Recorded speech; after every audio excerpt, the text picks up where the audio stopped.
Bienvenue sur Horreur News. Salut à vous fans d'horreur, ici Marc pour Horreur News Interview numéro 25. Comme d'habitude, l'objectif c'est de mettre en lumière le travail de différents artisans qui gravitent dans le monde de l'horreur, et aujourd'hui j'ai la chance d'accueillir Tim Rutherford, qui est donc entre autres co-réalisateur du film The Last Video Store. Hello Tim, and nice to meet you. Pleasure to meet you, thanks for having me. Welcome in Horror News podcast. So can you introduce yourself to our audience, please? Hi, I'm Tim Rutherford. I'm the director of The Last Video Store. Yeah, that's a movie I saw on the platform, the French streaming platform called Shadowz, and it just arrived very recently. So what's your personal story with the horror world? Well, I mean, it started pretty young for me. My mother was a big proponent of video stores, always renting new movies and old classics and bringing them home. I think it started for me. I was very young, probably too young to see David Cronenberg's The Fly. I just was able to kind of sneak out of my room, and like from my room was like right down the hallway. At the end of the hallway was the living room, so I could see the TV. My parents couldn't see me because they're watching the TV, so I would just sit and watch these horror movies, and sometimes without sound, just kind of watching the visuals unfold, and then proceed to have crazy nightmares for the following days. But I think for me, that like the love of horror films and kind of like the thrill of the scare and the pursuit of like more kind of intense situations, like just kind of really hooked me at that young age. And I would go on to continue watching many horror movies throughout my life. Yeah, that's what I saw when I saw The Last Video Store and the other short which you did before that. You see some kind of love for B movies, video stores, and fun. With basically on your short, basically no budget here.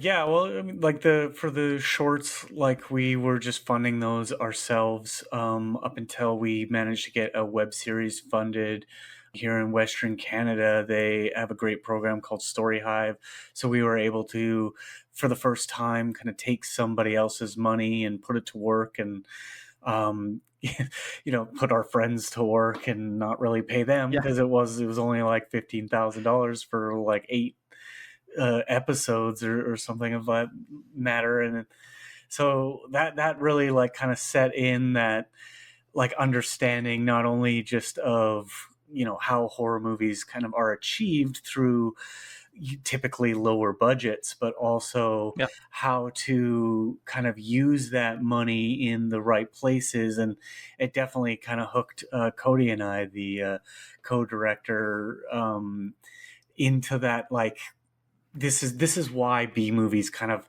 are the way they are sometimes, and for some of their great shortcomings, especially in the 80s and before, they really had to solve problems on their feet. They had to come up with solutions that were very creative, and I think that's what always drew me towards the B movies in particular, is that they have a very unique approach, not only to filmmaking itself, including not paying your friends sometimes, but like the solutions that they come up with are just so genuine and organic sometimes that they really lend themselves to concepts that don't ever really get covered in bigger budget movies, because you're able to solve some of the grander issues with piles of money. You don't get such unique solutions from not just the directors and the writers and the creators, but also the talented people that come to work on these things, and the like young fresh ideas that so many B movies, especially in the 80s and the late 80s, that these are now the industry leaders. They were young, they were ambitious, and there was nobody to tell them no. Yeah, and for many great directors of our time, they began in productions like Roger Corman. Yeah. Yeah, and when you see John Carpenter, which is I think that must be my favorite director. He always say when I have a solution for $1, $10, or 100, I always choose the $1. Yeah. Yeah, because you can afford $101 solutions, or you can afford one $100 solution, and that definitely lends itself well. And I had the chance to many years ago meet John Carpenter Really? at a Comic-Con, and we sat and had a beer, and we were still kind of just like just starting out in our shorts, and I kind of let him know that he was like such a great influence, and he said to me basically like everything that I'm talking about, especially we hadn't really started exploring the video store shorts yet. He was just like, that is such a great place to be and a great place to start. And we ended up spending a lot of the time just talking about video stores. And that really kind of set us on the focused path that would eventually lead to the feature. Okay, amazing. So, what led you to make movies? Have you some role models who have inspired you? Just like you said, John Carpenter or David Cronenberg? Yeah, John perhaps? Carpenter, David Cronenberg, James Cameron, like seeing those people come from, seeing those Canadian films, and seeing those directors kind of ascend to the heights that they did certainly lent themselves to that idea. But, for me, it was a combination of things. Cody and I met in high school, not paying attention in English class, talking about Akira and Japanese animation, and like things like Cowboy Bebop and stuff like that were like really resonating with us this is 2000. So like we kind of fell in love with that, and we took our art drama class projects and we actually started to make movies instead of theater productions, because we felt like that was more of the medium. And at the time I was really kind of obsessed with special effects and those kind of things. Tom Woodruff Jr. And Alec Gillis, like those guys were huge inspirations for me. So we really tried to kind of push the boundaries of what we were capable of, and I learned a lot about that kind of stuff. But eventually it led down the path to making these kind of horror shorts and kind of exempling some of the ideas that had inspired us. But we went from high school, we kind of went our separate ways, and we I was in the oil industry in Alberta, Canada, just kind of doing that. And we got to a point where we're just like, well, what are we doing, man? We wanted to be filmmakers. Why don't we follow that dream? So we kind of reconnected and have been making movies together since, and up until this movie. Really cool. Really cool origin story. So, what's your personal story with video stores?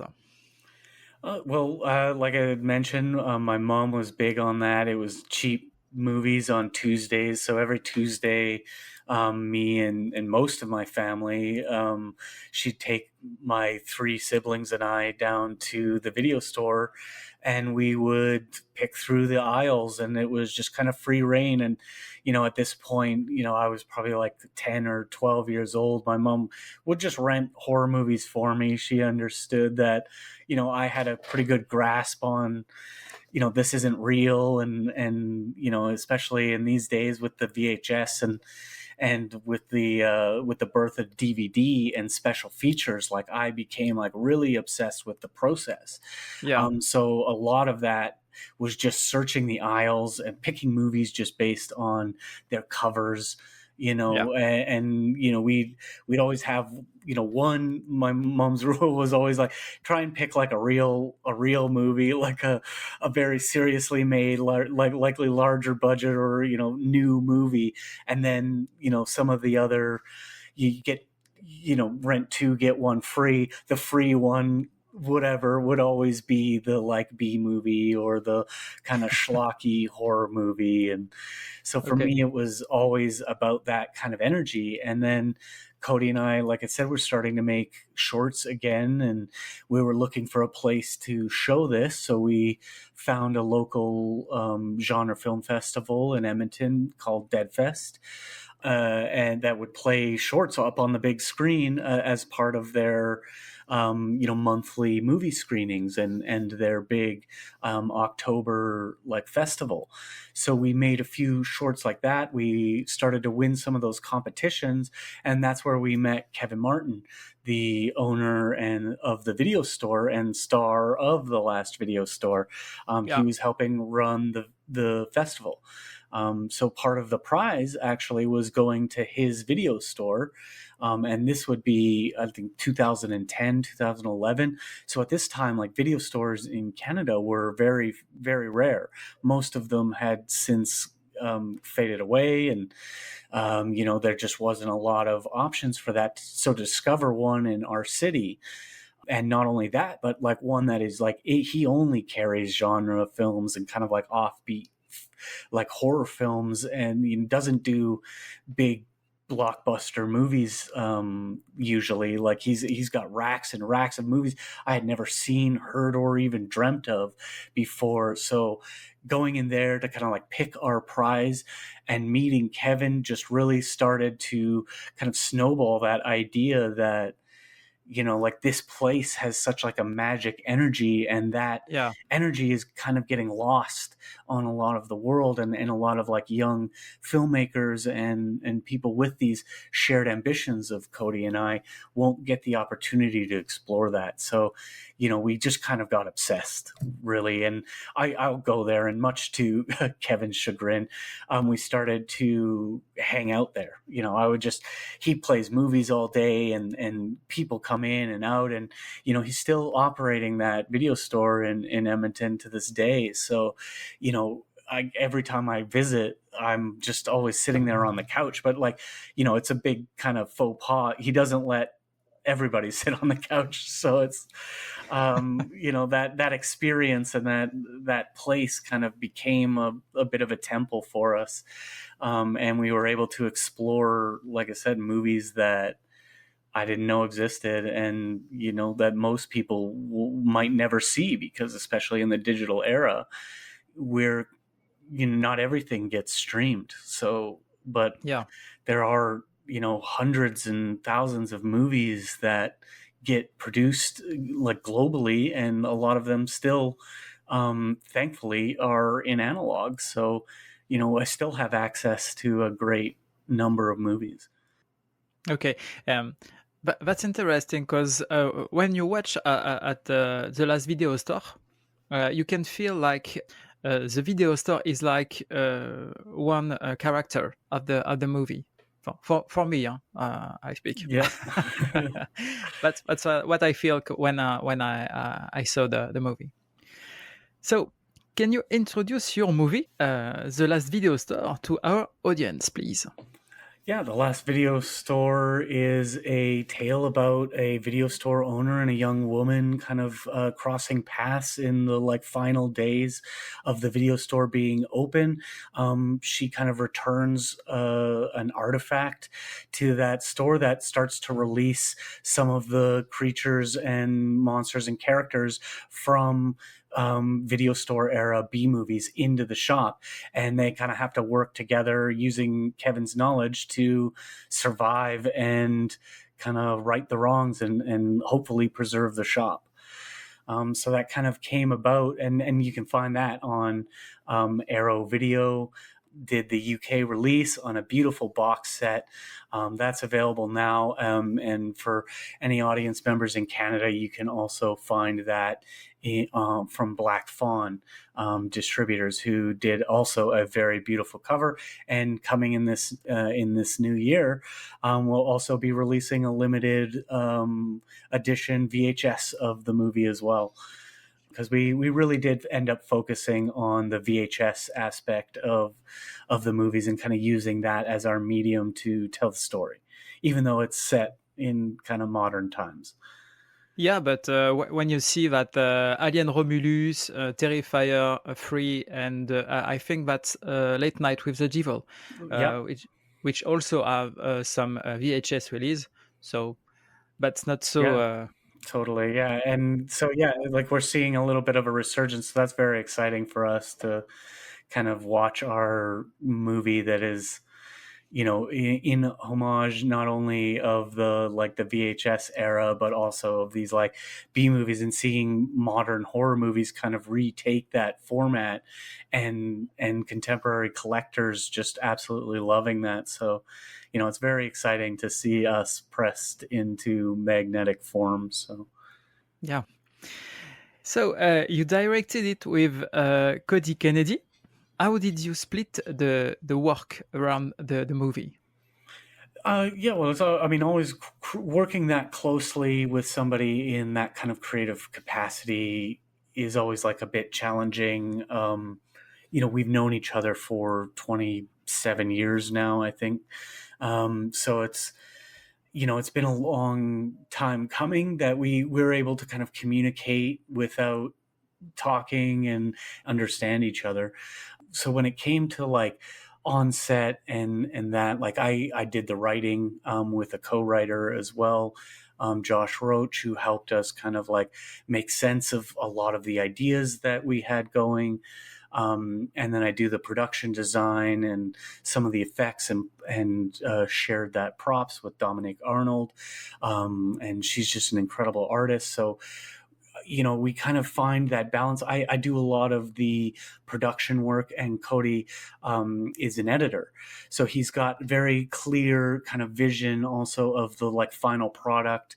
And he's also did a lot of our camera work on the shorts. So he was kind of speaking that camera language a little bit clearer than I could. So when it came to the production itself, I did a lot of that production design and writing and kind of fixing and working directly with the actors. And Cody took on a lot of the visual storytelling aspects, and then, took on a lot of work in the post-production, because not only is he an editor, but he's also a very talented VFX artist. Okay, that's interesting. I didn't know that. So when I saw your short films, it occurred to me that they all lead you to the story of the last video store. Am I right? Yeah, absolutely. I mean, like, we did a few shorts before, like I had said, we did a lot of fake movie trailers. Kind of become Cody and I's bread and butter for the festival runs. So that we kind of took that and applied it to the video store once we finally convinced Kevin Martin not only to be in our shorts, because he's just such an awesome character and quite a talented actor, despite what he may believe. And then really finally convinced him to let us shoot in his shop, which was always a disaster. We'd destroy a rack and step on DVDs, and the filmmaking process is not always a gentle one. So bless his kind heart for letting us shoot in his video store for a lot of our shorts. I think at the end that it was just like all of those ideas had kind of lent themselves to building the story, and the story had changed so many times. In fact, in 2014, we had attempted to shoot a feature with a very low, very, very low budget, like tens of thousands of dollars that we had kind of accumulated. And it was very, very ambitious. And, we had kind of like taken the momentum of the shorts and been like, oh, this is easy. It's like shooting 20 shorts in a row every day. But, you know, the scale and the money, it all just vanished almost immediately. So in order to achieve the feature, 10 years later, I had gone to work in the film industry. Cody had gone to work in the video game industry. And through that, we had learned so much more about actual production that when the time came in 2021 to actually get the movie funded, we were able to kind of wrangle that idea into the single location and take some of our best characters and kind of jokes from the shorts and apply that into the feature film. So if you've ever seen the straight to video, the web series, you'll see a lot of the characters like Castor and the Prey Stalker.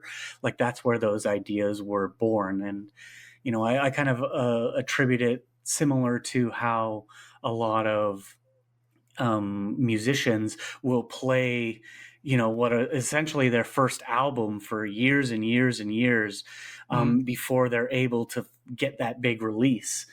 And then, you know, then you got the next album and you got your new ideas to kind of explore. But seeing these kind of jokes and these ideas kind of realized in this larger format was just like a lot of fun and really creatively kind of rewarding. Yeah, you can feel the fun. I searched for the short films, every short films, but I didn't find many.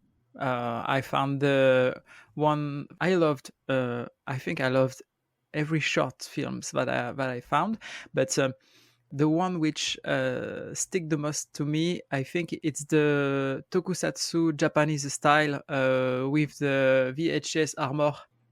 Yeah, M is for magnetic tape. Yeah, we did that for the ABCs of Death 2.5 as part of that competition where Kevin turns into the like kind of Ultraman version of the VHS guy. Yeah, like that was a lot of fun. That was like we shot that in like 5 or 6 hours. And it was just such a chaotic mess and really exempling some of the best of what we had learned up until that point. With every short films I saw many FX which were amazing. I think like when you got your face scrapped or things like that. I was just amazed to see this in short films. So thank you. It was, congratulations. That was a lot of work. For me, it was a lot of late nights and a lot of help from other people that would come in and paint. Because as much as I was had kind of honed my skills in the gags and the special effects and like the creature builds, like I'm a terrible painter, I must admit. So I did get a lot of help along the way. Okay, that's a team effort. How did you mix the genre we find in the movie? I think it seemed like like we had to have it. There's been a lot of movies where the same kind of concept, the same kind of like conceit of the creatures and the characters like coming out of the films or going into the movies themselves. And we really wanted to try and capture some of the big highlights from the video store. What really were the like kind of the bread and butter of the video store era, especially in the VHS days. What 3 or 4 genres can we really tap into being like slasher, like creature features, and action movies. Yeah. And then kind of like the cosmic horror. And we're trying to we really wanted to like marry to that. We didn't want to get too far out of our scope. Again, is just kind of really important for us to highlight those. And then in order to do that, we really had to build kind of color palettes as well as a camera style and a visual language that was true to those genres as well. So working with Benji Irwin, our DOP, who has a great love of B movies and kind of what like cinema trash, I guess, not to slag on it, but like that is the genre description. He really loved that stuff. And I think one of the reasons we ended up hiring him as a DOP was not only his beautiful work, but also I think he was wearing he was like a street trash t-shirt to the like interview, and it was just like, this guy knows what's up. Like he knows what video stores are all about, and with him and his team, Gautier, and then the rest of his talented artists that helped him build that visual language really lent itself to encapsulating those genres and kind of forcing our characters into those worlds. Yeah, I think at some point the audience needs to watch it several times to see every little reference there are. How did you work this out? Because that's amazing. I wasn't looking at the character for some moments. I was just watching for the name of the movie or some poster.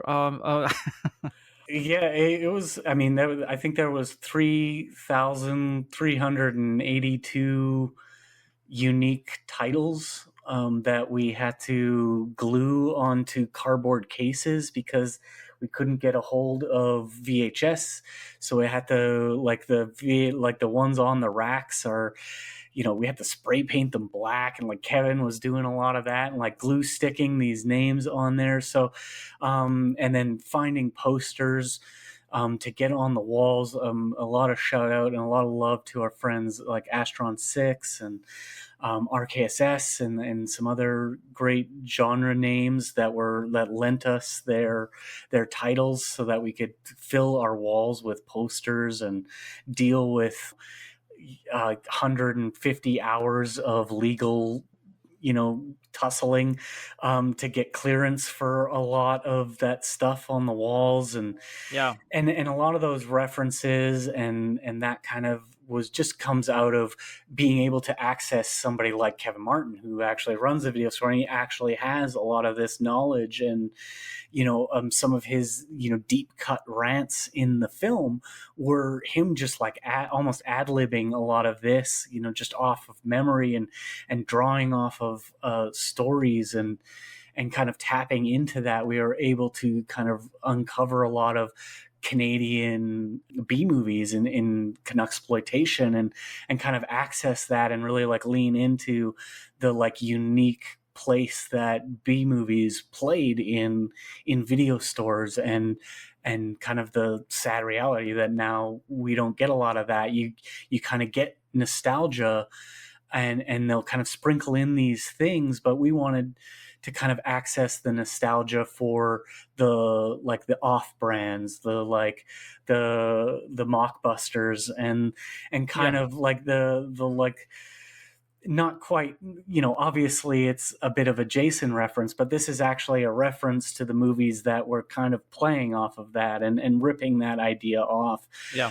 So we wanted to kind of make a lot of those references. And, I'm glad to hear that, people are having to watch it once or twice or, 10 times to like really get some of the deep cut references. And one that comes up probably the most for us is the Prey Stalker. Not only its design, but the whole joke behind it is the backstory of the original Predator when they screen tested Jean-Claude Van Damme. The like green suit, like, and we built the design of the Prey Stalker is kind of based on what they had attempted. And then, and then the deep cut of that is that Josh Leonard, the actor that played Viper, he actually did the green screen suit for the Prey Stalker. So we motion tracked him in the costume. So it's kind of this in-joke for us, but, it's funny another level of meta.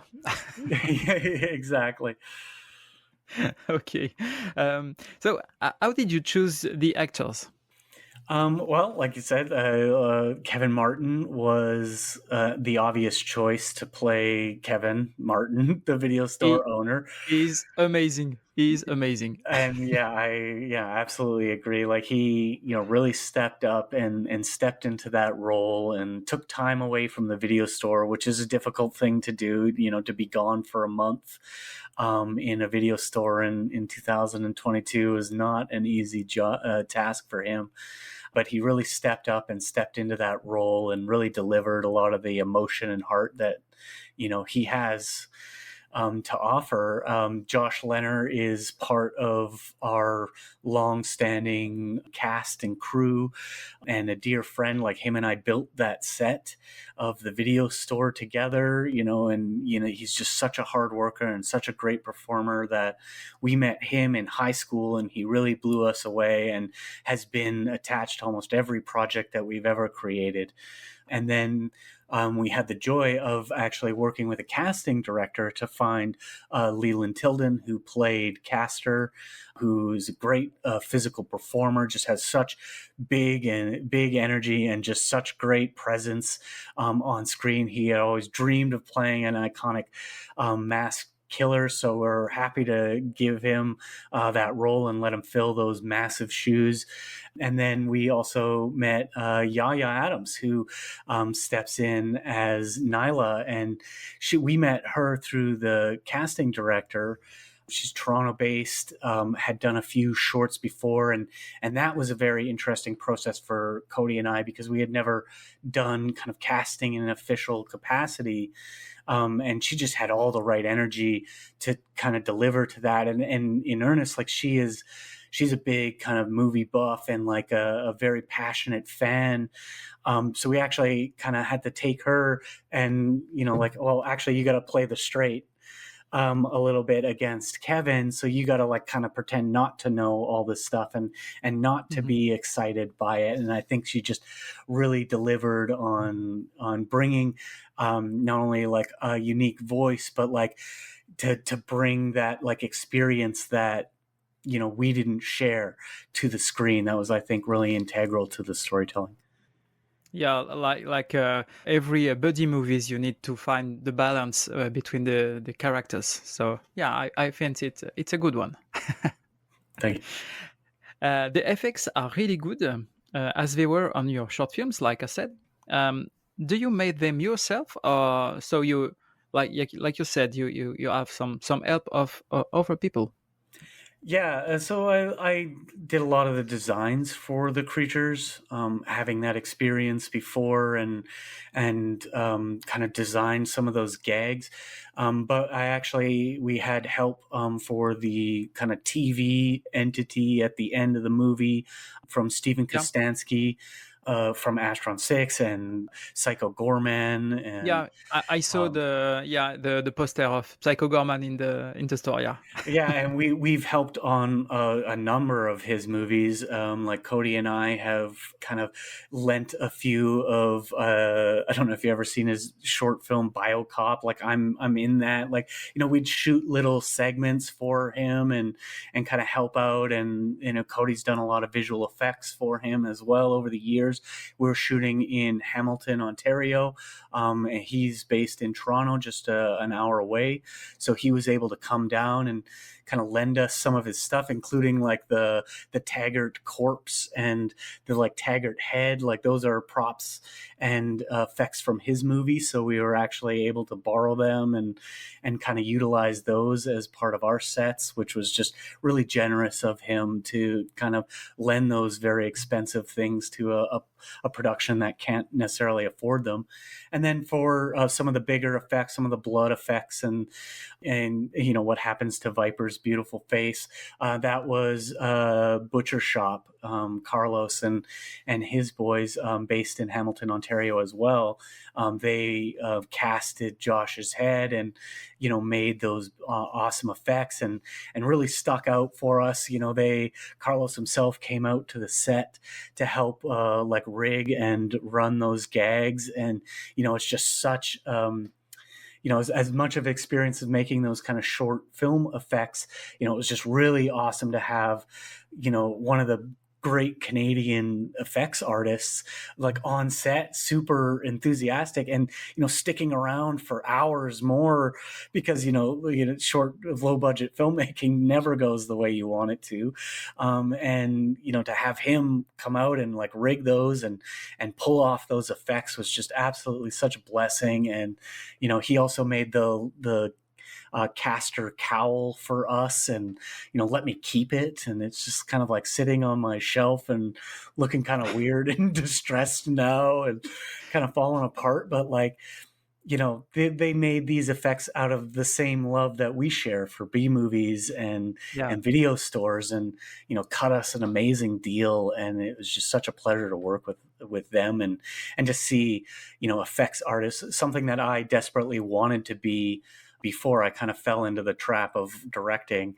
and kind of found my space there to see like true effects artists and experts kind of at work. And it was just awesome to see that, and the visual effects themselves, some of them built by Cody, but also Matt Satchels who did the Prey Stalker and the VHS creature itself. And he found a way to make it look claymation, because that was one thing that we wanted the kind of the big boss to look, and I wanted it to be claymation, but it just, on this kind of budget, on this kind of timeline, we just don't have the opportunity to make that into a reality. So he actually built that rig and kind of made the VFX feel authentically like claymation. And that was just like really awesome to work with such incredible artists.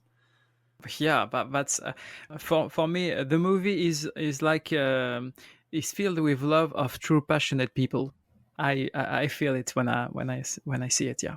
Yeah, I love that. And that's like, that's another thing about B movies, that, at this budget level, they have to be made with passion and love. There's, nobody's really doing it for the paycheck, because nobody's really getting a good enough paycheck to make that the case. You get a lot of extremely talented people doing it for the love of it. And I think that translates onto the screen. At least I absolutely hope that when people sit and watch it, they see not just a fun movie about something that they like. They see a lot of talented artists doing something that they love. And I think that is one of the great draws to B movies. You get a lot of people wondering why and how you could watch such a kind of schlocky, kind of bad movie, the bad kind of reputation of B movies, that they're kind of like cheap, and that the experience isn't full. But what you do see, and I think a lot of people can agree, is that you resonate with the love of it.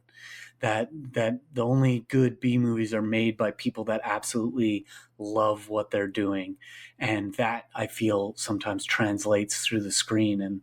And that's what sets, kind of B movies apart from other movies that aren't made with that kind of love and are just kind of made at the same budget level, that just kind of fall into the fray of the hundreds of thousands of movies that come out every year. You get a special experience, one that is shared not only by the people that create it, but by the audience that gets to watch it. Yeah, really, really, really. Do you have any anecdotes or behind the scenes from the making of the movie? Yeah, I think we had like I said, is a pretty involved experience for a lot of us. There are a lot of people doing a lot of different jobs that you wouldn't normally do on a film set, having to rig a few of those gags up, including when Castor gets crushed by the vent. That was one thing that, we had stayed up all night building that vent. There just so happened to be an overhead crane in the studio itself. So we kind of peeled back our ceiling, and, as we were trying to figure out how to pull this off, we decided to just straight up drop the vent on a dummy.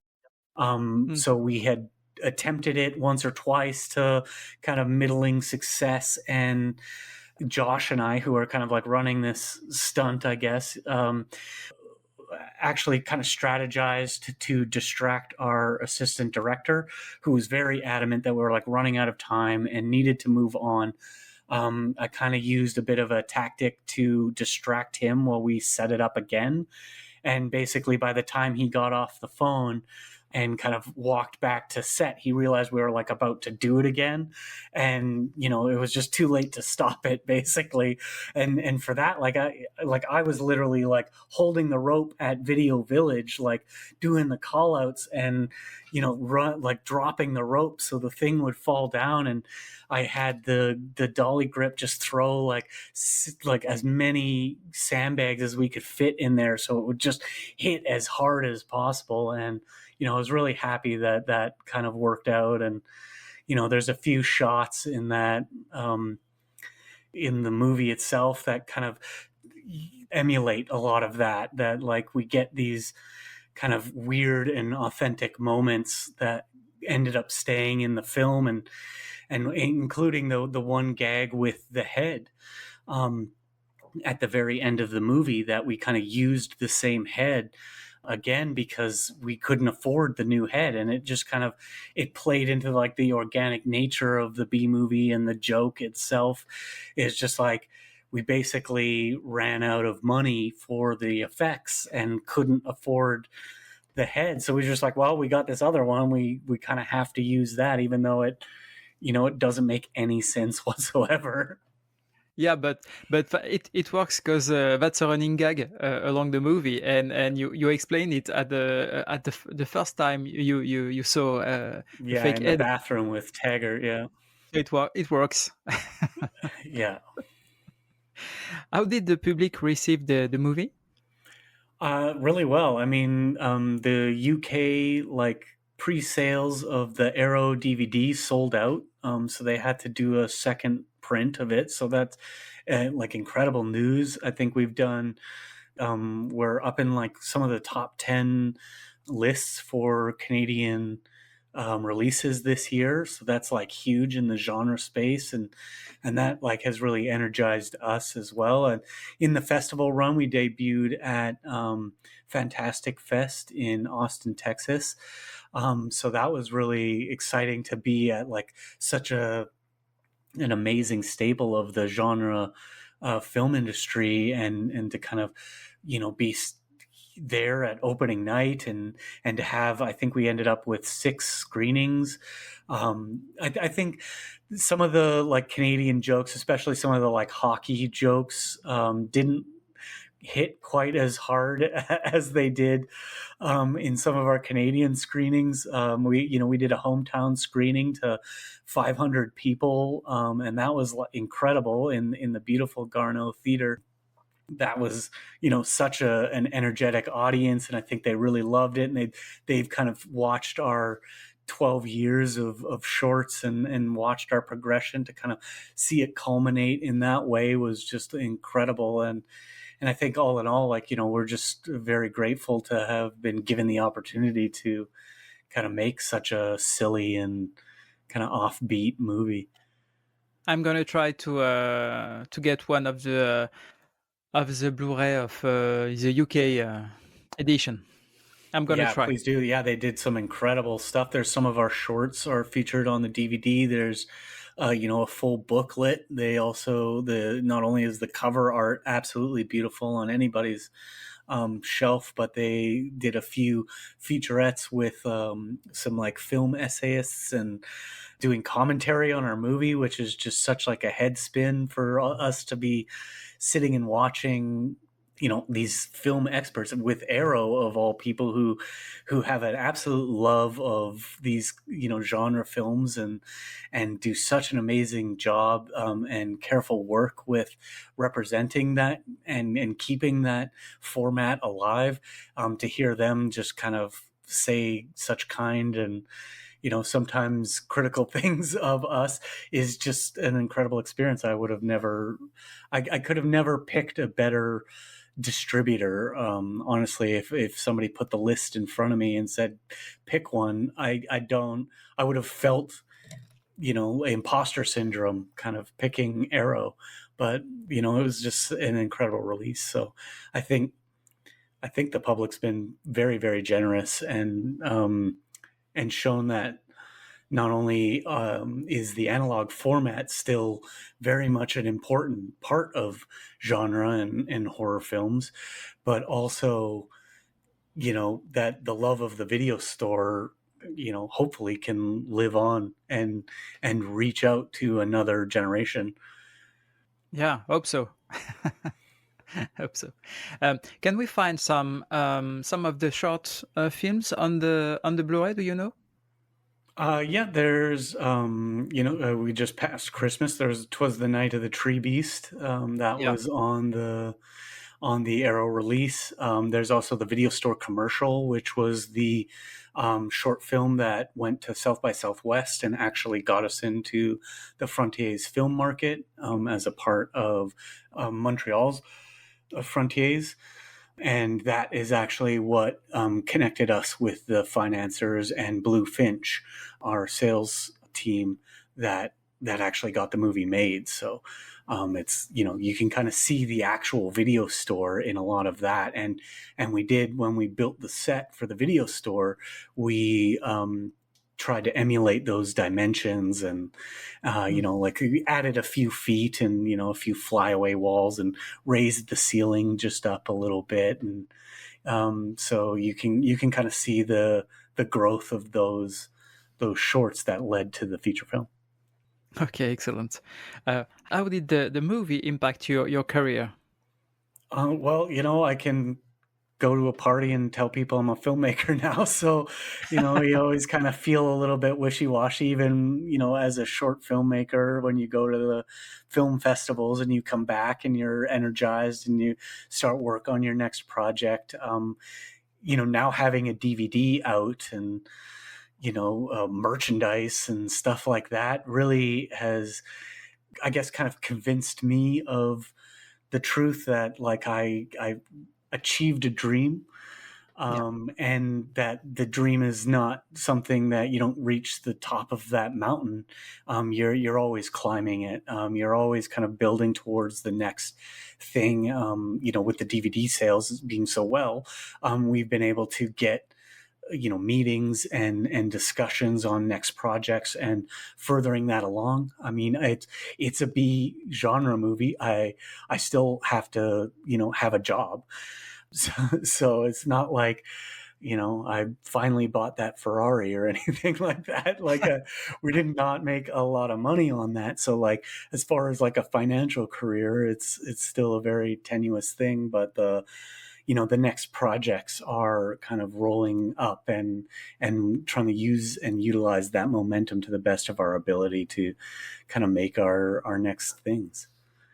Yeah, and now you can think perhaps some kid somewhere is gonna watch your movie at the end of a hall behind his door. Yeah. Some night, yeah. Well, I mean, I don't know. His parents might let him. The language is a little bit harsh, but I wouldn't really qualify it as maybe shocking and possibly traumatizing as The Fly.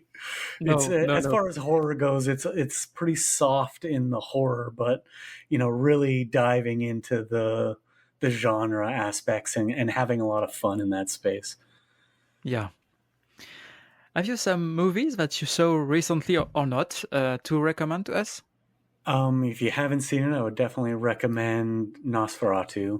That was really impactful. The original, or the Robert Eggers one? Well, as these movies often do when they remake them, I actually did revisit not only Max Schreck as Nosferatu in 1922, but also Klaus Kinski in 1971, and Willem Dafoe in Shadow of the Vampire. But yes, also Robert Eggers' movie. Just seen that in the theaters, and he's really kind of taking back that, almost like the abstractism to the horror genre that I absolutely loved all of his films so far. And I think this is just a great addition and an incredible watermark for horror films for for future, not only future horror fans, but also future horror filmmakers, because it's one of the biggest grossing movies of the year, and, already. And it's just, that kind of momentum, that kind of power, really helps cultivate younger and, other kind of genre films that can be made, and that you can really kind of challenge the idea that a movie that can be kind of looked at as like a offbeat horror is still a very financially viable and a great resource for other filmmakers. Also, it's been an incredible year for horror movies. I think, Smile 2 was actually really good. I enjoyed that first one. I thought they really delivered as well. Cuckoo was really incredible.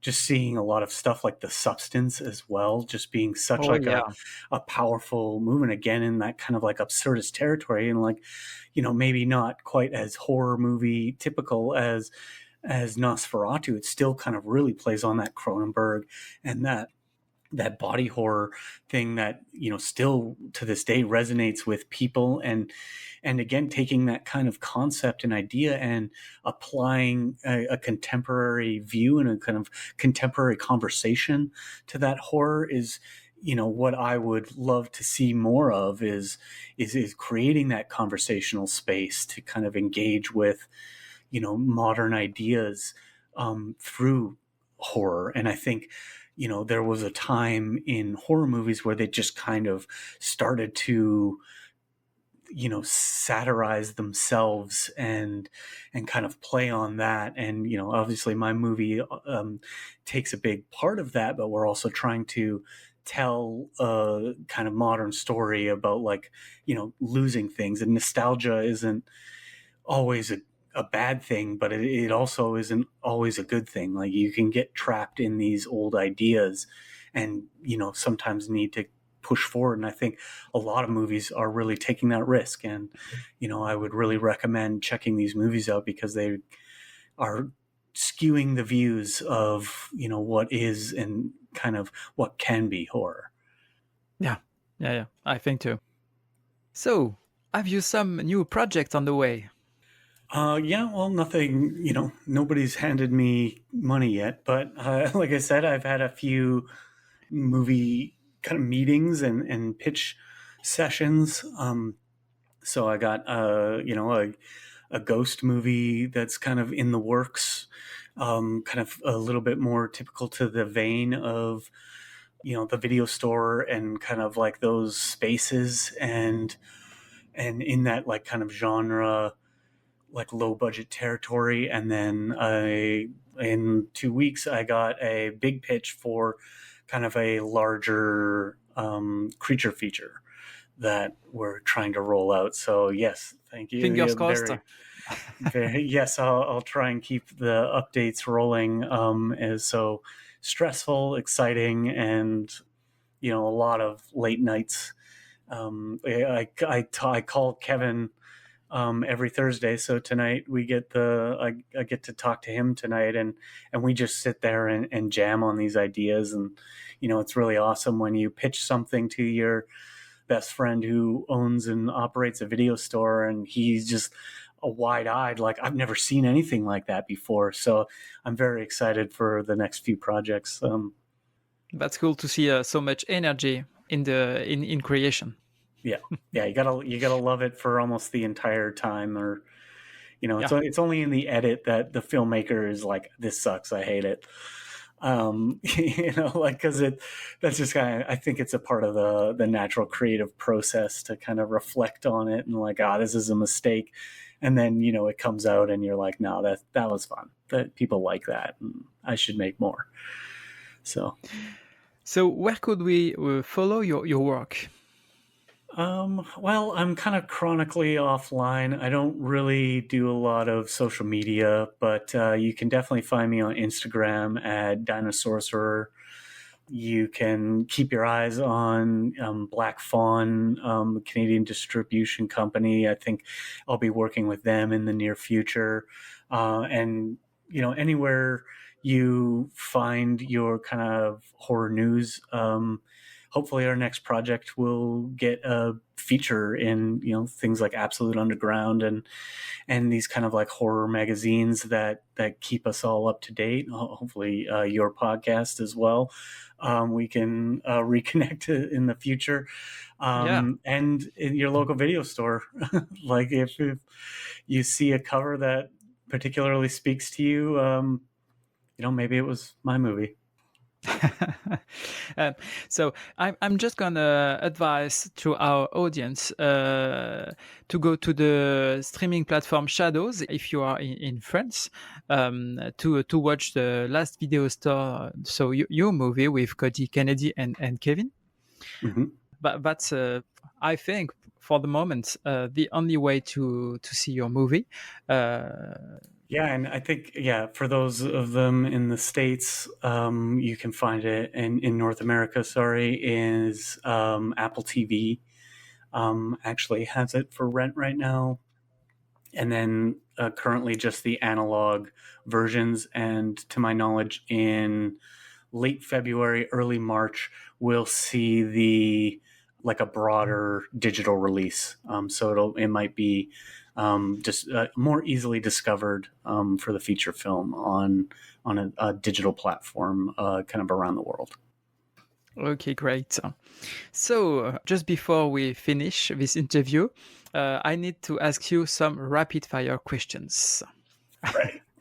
Are you ready? Okay. So an easy one to begin.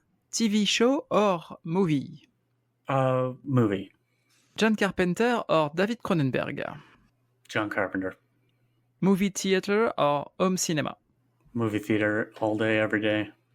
Hell yeah. VHS or Blu-ray?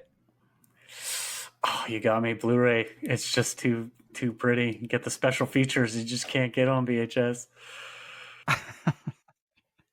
Freddy or Jason? Oh, Jason. The Thing or The Fly? Oh, you got me. Oh, dang. The Fly. The first one. Gore or psychological horror? Damn. Gore, I think, is just funner overall. Evil Dead or Friday the 13th? Friday the 13th. And Sam Raimi or Peter Jackson?